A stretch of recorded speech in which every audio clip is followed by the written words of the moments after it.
So in this part we will learn about the behavior of capacitive circuit when AC supply is connected to it.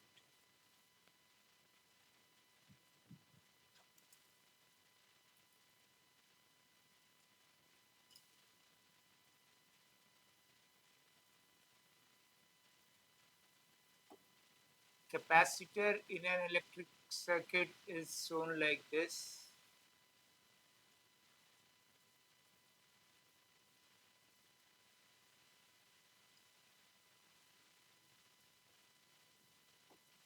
Let us mark this point as E and F.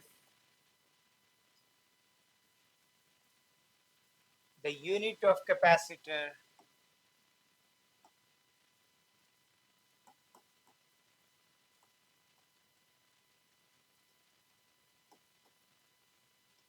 is farad and represented as F later.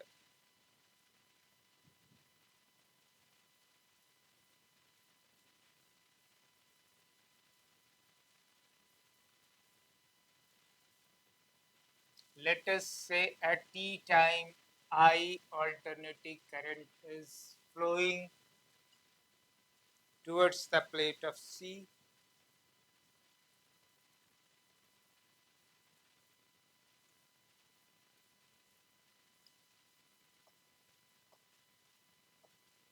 I, as we have studied in earlier video for resistance and inductance, was given by I m sine omega t minus phi. This is the phase angle of the current at time t, and this entire thing is the current at time t flowing towards the capacitor.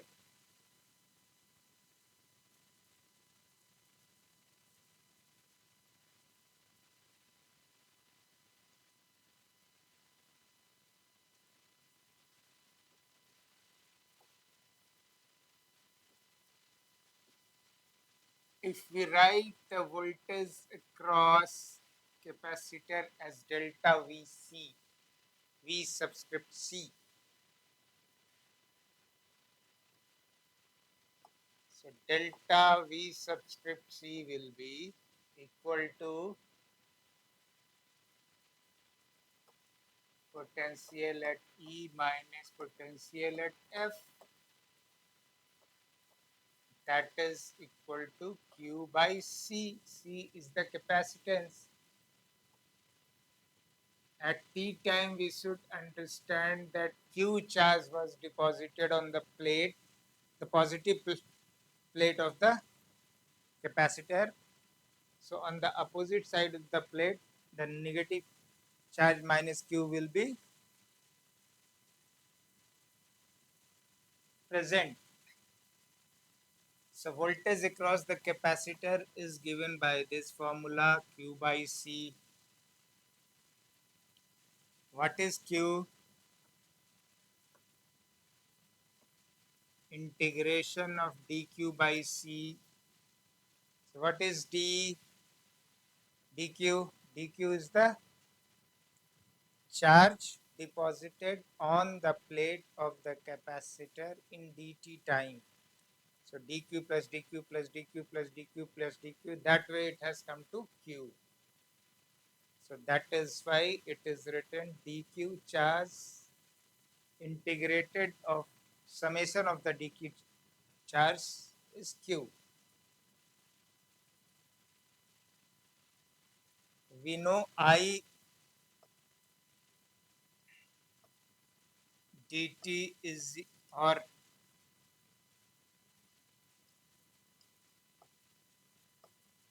dq by dt is the current. So our dq will become I dt. So we will use this dq I dt here.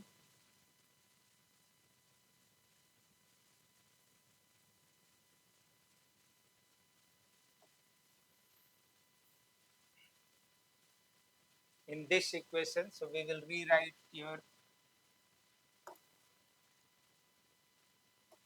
voltage across capacitor as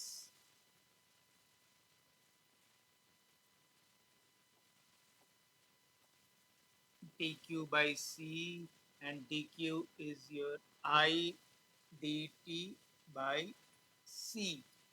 I dt from here.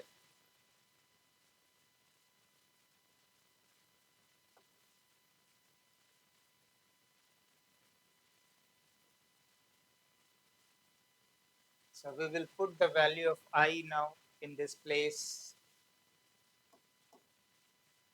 So integration of I is Im sine omega t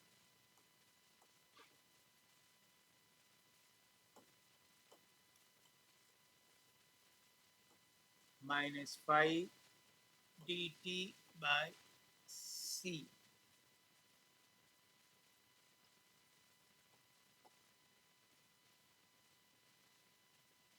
Im is a constant, that is peak current, so that we will take out Im by c.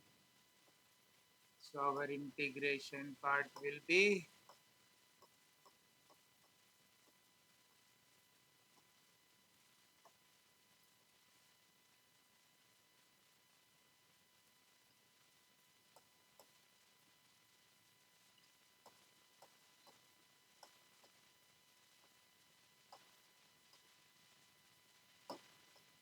we can rewrite this as,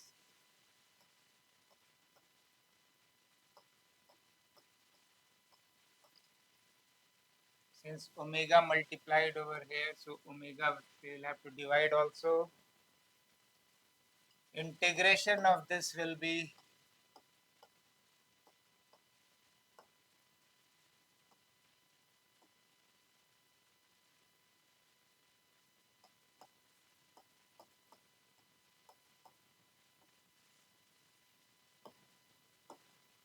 minus cos omega t minus phi.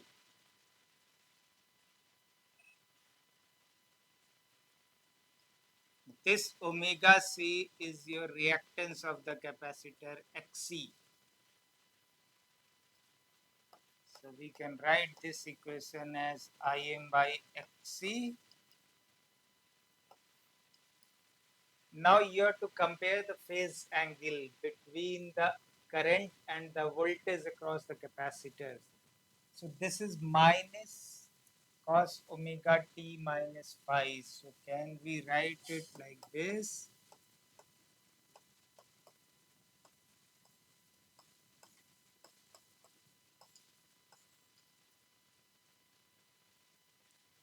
Since we know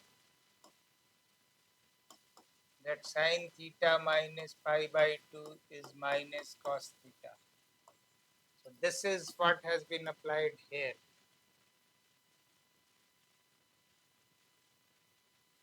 So this I have written only to for the understanding. तो मैं इसे रब out कर देता हूँ.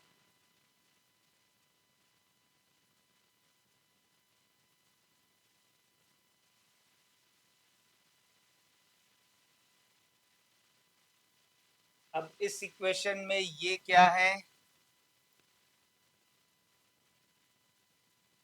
ये voltage का phase angle है. फेज एंगल है वोल्टेज का है एट टाइम टी, क्योंकि वोल्टेज का इक्वेशन है. यहाँ पे करंट का इक्वेशन है, तो ये करंट का फेज एंगल है.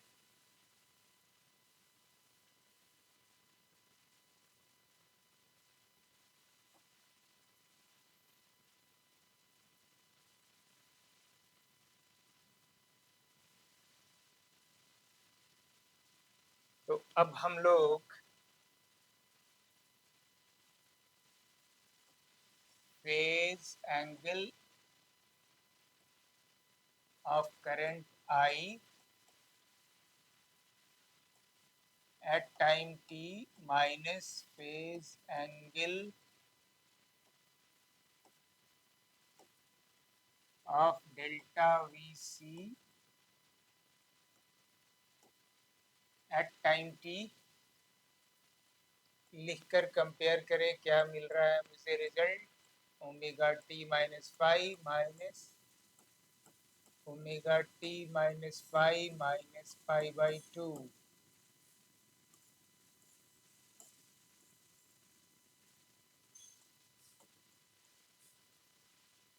So it is plus pi/2.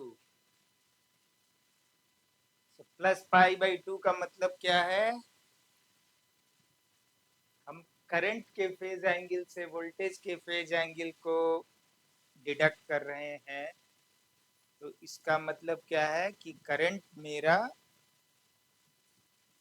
Capacitive circuit में वोल्टेज से 90 डिग्री आगे चल रहा है, लीड कर रहा है। तो अगर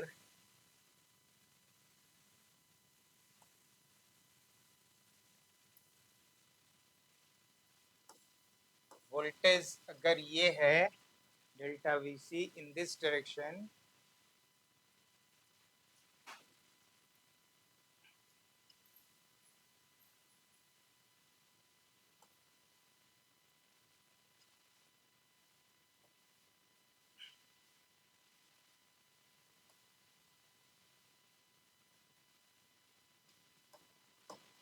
तो करंट pi/2 आगे चल रहा है। वोल्टेज अभी यहाँ पे है लेकिन करंट यहाँ है, इस डायरेक्शन में। तो ऐसे सिचुएशन को हम लोग बोलते हैं कि current is leading the voltage by pi/2। तो कैपेसिटेटिव सर्किट में आपका वोल्टेज, करंट आपका वोल्टेज से लीड करता है। इंडक्टेंस सर्किट में करंट वोल्टेज से लैग करता है, पीछे चलता है।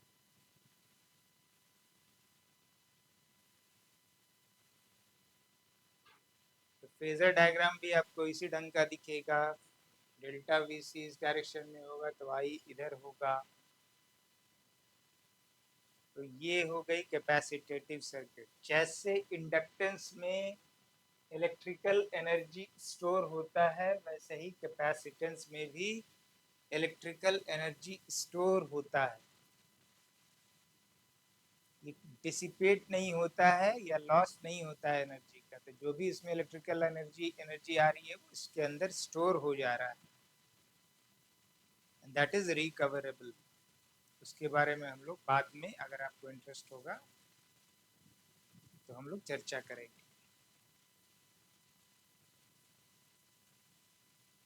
तो ओवरऑल आपने अभी कैपेसिटेंस, रेसिस्टेंस एंड इंडक्टेंस में क्या सीखा, तो इसको मैं ब्रीफ कर देता हूँ कि रेसिस्टेंस सर्किट में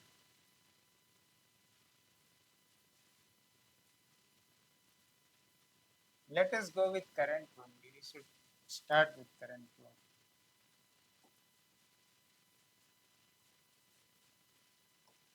Current and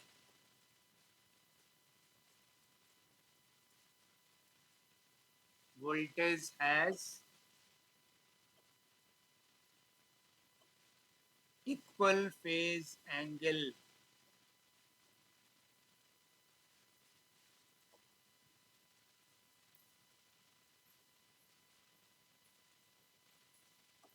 इंडक्टेंस सर्किट में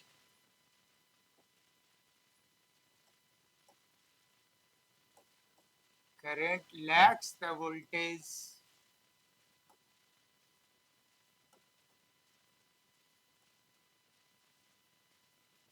by a magnitude of pi/2.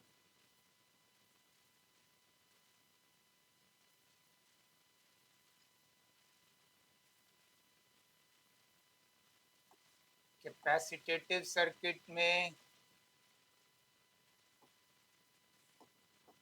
current leads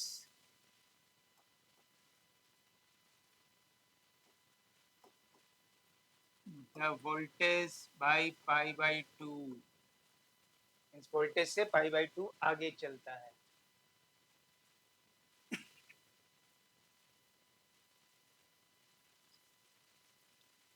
inductance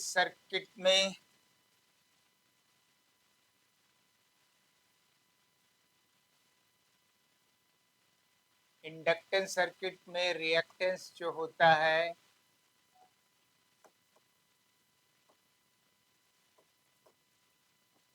उसको हम लोग एक्सएल लिखते हैं, and that is equal to omega L, where omega is the angular frequency.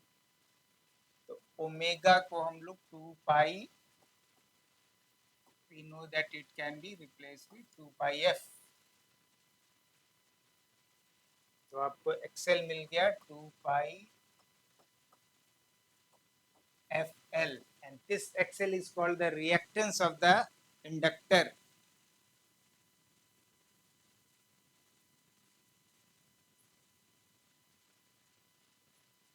कैपेसिटेटिव circuit का रिएक्टेंस क्या होता है?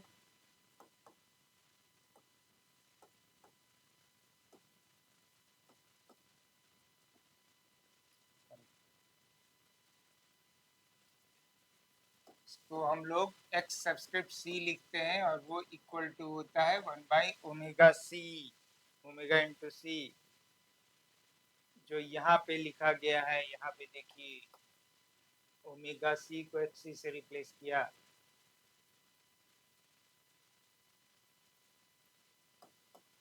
ओमेगा को अब, ओमेगा एंगुलर फ्रीक्वेंसी है,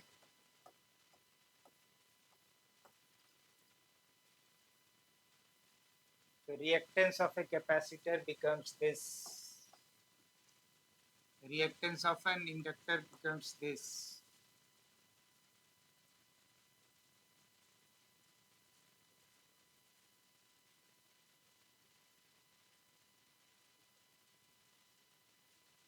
तो ये आर एल एंड सी का ब्रेकअप हो गया और इसकी अंडरस्टैंडिंग हो गई।